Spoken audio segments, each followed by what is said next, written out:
वायवीय संहिता उत्तरखंड। ऋषियों के पूछने पर वायुदेव का श्री कृष्ण और उपमन्यु के मिलन का प्रसंग सुनाना। श्री कृष्ण को उपमन्यु से ज्ञान का और भगवान शंकर से पुत्र का लाभ। सूत जी कहते हैं, जो समस्त संसार चक्र के परिभ्रमण में कारण रूप हैं तथा गौरी के युगल उरोजों में लगे हुए केसर से जिनका वक्ष स्थल अंकित है, उन भगवान उमा वल्लभ शिव को नमस्कार है। उपमन्यु को भगवान शंकर के कृपा प्रसाद के प्राप्त होने का प्रसंग सुनाकर मध्याह्न काल में नित्य नियम के उद्देश्य से वायुदेव कथा बंद करके उठ गए।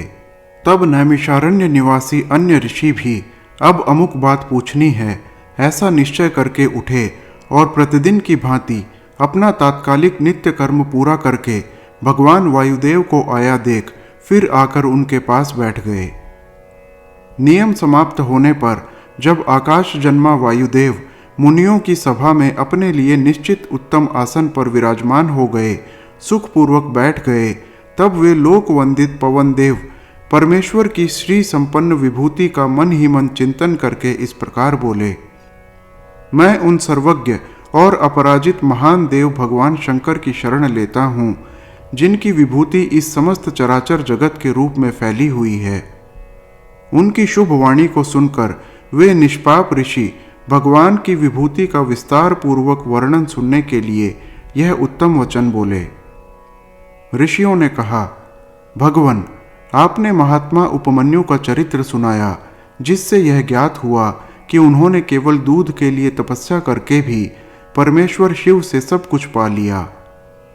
हमने पहले से ही सुन रखा है कि अनायास ही महान कर्म करने वाले वसुदेव नंदन भगवान श्री कृष्ण किसी समय धौम्य के बड़े भाई उपमन्यु से मिले थे और उनकी प्रेरणा से पाशुपत व्रत का अनुष्ठान करके उन्होंने परम ज्ञान प्राप्त कर लिया था।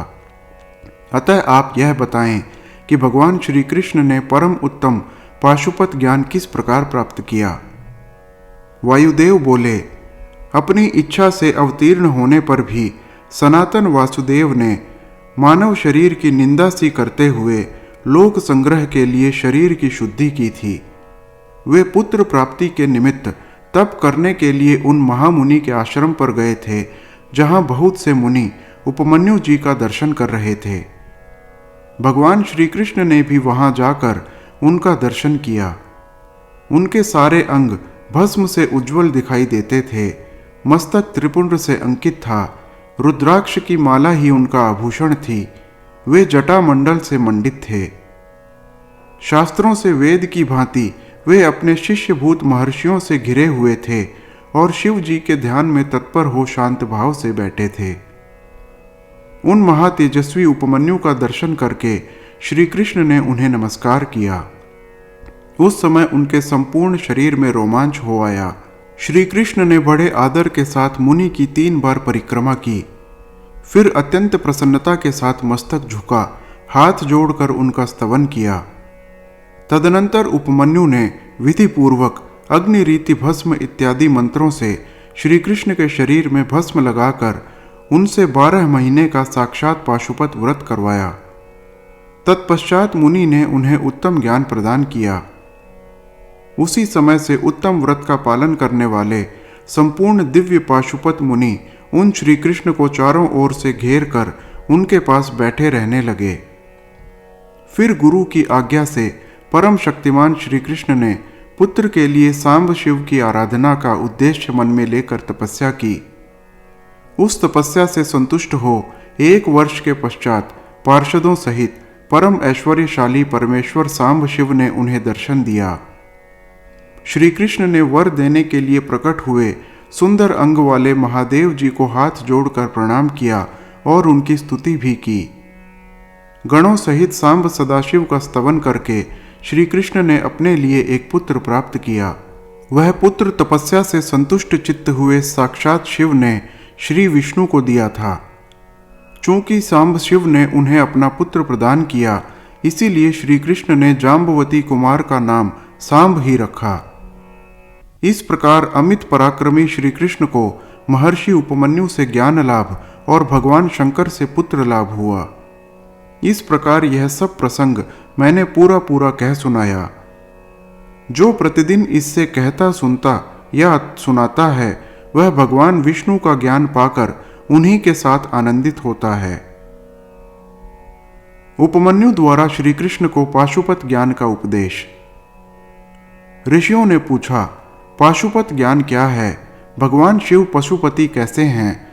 और अनायास ही महान कर्म करने वाले भगवान श्री कृष्ण ने उपमन्यु से किस प्रकार प्रश्न किया था? वायुदेव, आप साक्षात शंकर के स्वरूप हैं, इसीलिए ये सब बातें बताइए। तीनों लोकों में आपके समान दूसरा कोई वक्ता इन बातों को बताने में समर्थ नहीं है। सूत जी कहते हैं, उन महर्षियों की यह बात सुनकर वायुदेव ने भगवान शंकर का स्मरण करके इस प्रकार उत्तर देना आरंभ किया। वायुदेव बोले, महर्षियों, पूर्व काल में श्री कृष्ण रूपधारी भगवान विष्णु ने अपने आसन पर बैठे हुए महर्षि उपमन्यु से उन्हें प्रणाम करके न्यायपूर्वक यों प्रश्न किया। श्री कृष्ण ने कहा, भगवन, महादेव जी ने देवी पार्वती को जिस दिव्य पाशुपत ज्ञान तथा अपनी संपूर्ण विभूति का उपदेश दिया था, मैं उसी को सुनना चाहता हूँ। महादेव जी पशुपति कैसे हुए? पशु कौन कहलाते हैं? वे पशु किन पाशों से बंधे जाते हैं और फिर किस प्रकार उनसे मुक्त होते हैं? महात्मा श्री कृष्ण के इस प्रकार पूछने पर श्रीमान उपमन्यु ने महादेव जी तथा देवी पार्वती को प्रणाम करके उनके प्रश्न के अनुसार उत्तर देना आरंभ किया। उपमन्यु बोले, देवकी नंदन, ब्रह्मा जी से लेकर स्थावर पर्यंत जो भी संसार के वशवर्ती चराचर प्राणी हैं, वे सब के सब भगवान शिव के पशु कहलाते हैं और उनके पति होने के कारण देवेश्वर शिव को पशुपति कहा गया है। वे पशुपति अपने पशुओं को मल और माया आदि पाशों से बांधते हैं और भक्तिपूर्वक उनके द्वारा आराधित होने पर वे स्वयं ही उन्हें उन पाशों से मुक्त करते हैं। जो 24 तत्व हैं वे माया के कार्य एवं गुण हैं, वे ही विषय कहलाते हैं। जीवों को बांधने वाले पाश वे ही हैं। इन पाशों द्वारा ब्रह्मा से लेकर कीट पर्यंत समस्त पशुओं को बांधकर महेश्वर पशुपति देव उनसे अपना कार्य कराते हैं। उन महेश्वर की ही आज्ञा से प्रकृति पुरुषोचित बुद्धि को जन्म देती है। बुद्धि अहंकार को प्रकट करती है तथा अहंकार कल्याणदायी देवाधिदेव शिव की आज्ञा से 11 इंद्रियों और 5 तन्मात्राओं को उत्पन्न करता है। तन्मात्राएं भी उन्हीं महेश्वर के महान शासन से प्रेरित हो क्रमशः 5 महाभूतों को उत्पन्न करती हैं। वे सब महाभूत शिव की आज्ञा से ब्रह्मा से लेकर तृण पर्यंत देहधारियों के लिए देह की सृष्टि करते हैं। बुद्धि कर्तव्य का निश्चय करती है और अहंकार अभिमान करता है। चित्त चेतता है और मन संकल्प विकल्प करता है। श्रवण आदि ज्ञानेंद्रियां पृथक पृथक शब्द आदि विषयों को ग्रहण करती हैं। वे महादेव जी के आज्ञा बल से केवल अपने ही विषयों को ग्रहण करती हैं। वाक आदि कर्मेंद्रियां कहलाती हैं और शिव की इच्छा से अपने लिए नियत कर्म ही करती हैं, दूसरा कुछ नहीं। शब्द आदि जाने जाते हैं और बोलना आदि कर्म किए जाते हैं। इन सब के लिए भगवान शंकर की गुरुतर आज्ञा का उल्लंघन करना असंभव है। परमेश्वर शिव के शासन से ही आकाश सर्वव्यापी होकर समस्त प्राणियों को अवकाश प्रदान करता है। वायु तत्व प्राण आदि नाम भेदों द्वारा बाहर भीतर के संपूर्ण जगत को धारण करता है। अग्नि तत्व देवताओं के लिए हव्य और कव्य भोजी पितरों के लिए कव्य पहुंचाता है। साथ ही मनुष्यों के लिए पाक आदि का भी कार्य करता है। जल सबको जीवन देता है और पृथ्वी संपूर्ण जगत को सदा धारण किए रहती है। शिव की आज्ञा संपूर्ण देवताओं के लिए अलंघनीय है। उसी से प्रेरित होकर देवराज इंद्र देवताओं का पालन, दैत्यों का दमन और तीनों लोकों का संरक्षण करते हैं। वरुण देव सदा जल तत्व के पालन और संरक्षण का कार्य संभालते हैं। साथ ही दंडनीय प्राणियों को अपने पाशों द्वारा बांध लेते हैं। धन के स्वामी यक्षराज कुबेर प्राणियों को उनके पुण्य के अनुरूप सदा धन देते हैं और उत्तम बुद्धि वाले पुरुषों को संपत्ति के साथ ज्ञान भी प्रदान करते हैं। ईश्वर असाधु पुरुषों का निग्रह करते हैं तथा शेष शिव की ही आज्ञा से अपने मस्तक पर पृथ्वी को धारण करते हैं। उन शेष को श्री हरि की तामसी रौद्र मूर्ति कहा गया है, जो जगत का प्रलय करने वाली है। ब्रह्मा जी शिव जी की ही आज्ञा से संपूर्ण जगत की सृष्टि करते हैं तथा अपनी अन्य मूर्तियों द्वारा पालन और संहार का कार्य भी करते हैं। भगवान विष्णु अपनी त्रिविध मूर्तियों द्वारा विश्व का पालन, सर्जन और संहार भी करते हैं। विश्वात्मा भगवान हर भी 3 रूपों में विभक्त हो संपूर्ण जगत का संहार, सृष्टि और रक्षा करते हैं। काल सबको उत्पन्न करता है, वही प्रजा की सृष्टि करता है तथा वही विश्व का पालन करता है। यह सब वह महाकाल की आज्ञा से प्रेरित होकर ही करता है।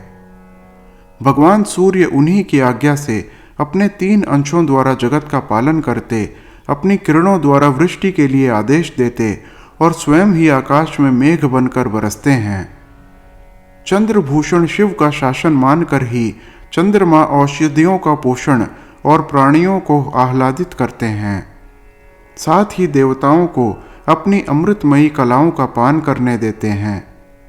आदित्य, वसु, रुद्र, अश्विनी कुमार, मरुदगण, आकाशचारी ऋषि, सिद्ध, नागगण, मनुष्य, मृग, पशु, पक्षी, कीट आदि, स्थावर प्राणी, नदियाँ, समुद्र, पर्वत, वन, सरोवर, अंगों सहित वेद, शास्त्र, मंत्र, वैदिक स्तोत्र और यज्ञ आदि, कालाग्नि से लेकर शिव पर्यंत भुवन, उनके अधिपति, असंख्य ब्रह्मांड, उनके आवरण, वर्तमान, भूत और भविष्य, दिशा विदिशाएं, कला आदि काल के भिन्न भिन्न भेद तथा जो कुछ भी इस जगत में देखा और सुना जाता है, वह सब भगवान शंकर की आज्ञा के बल से ही टिका हुआ है। उनकी आज्ञा के ही बल से यहाँ पृथ्वी, पर्वत, मेघ, समुद्र, नक्षत्रगण, इंद्रादि देवता, स्थावर जंगम अथवा जड़ और चेतन सब की स्थिति है। हर हर महादेव।